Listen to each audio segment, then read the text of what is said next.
All right, let's turn our drawing into a 3D object. So first we're going to turn off the reference image. So we're going to go to Layer Properties, and we're going to hit the little light bulb yellow on the image layer and turn it blue.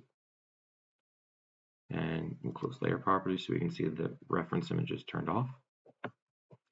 From here, we're also going to turn off the working area box. So make sure that layer is also turned off, so we should have just the drawing. I'm going to go on the top right, and this is our compass. If I hover on the bottom right, it highlights that bottom corner. If I click it, it's going to bring us into 3D space. If I want to go back, I hit the word top. See, it's highlighted in blue. We're back in the area. But I want to look at it from the corner. So first thing we're going to do, we're going to make sure that all these individual shapes are joined, because they have to be closed objects. I'm going to type in the command join, and I'm going to select everything and hit enter. Now I can see they are all joined objects. Next, I want to make sure that they're grouped. If I'm going to hover on any one of these objects, you can see it selects them individually. I want them all to be selected, even if I highlight one. So I'm typing command group, and I'm going to select all of these objects and hit enter.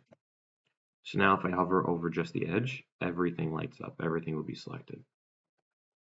I'm going to use the command press pull, P-R-E-S-S-P-U-L-L. And I'm going to hover my mouse somewhere in the center so everything lights up. So we don't want just one shape to light up, and we don't want just the edge. We want to hover in the middle so everything lights up. And if I move my mouse after I click, I can see it's going to turn it into a 3D object. We're going to type in 0.2 inches, and we can see we have a 3D object. I'm done with press pull. We can see we still have the press pull tool active. Press enter to end that command. And I'm going to change my view setting from 2D wireframe. I'm just going to click this. I'm going to go down to shaded. From here, I have two things I have to submit. I have to take a screenshot of the whole screen, and I have to turn this into a 3D file. We can't use the screenshot as a 3D file to print, so what we're going to do is we're going to select this 3D object, and we're going to type the command export.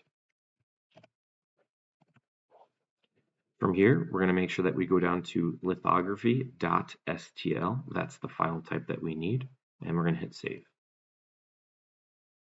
And that's it. If you want to 3D print it, go on to the next step. Otherwise, you still have to submit the screenshot and the .stl file of your 3D object.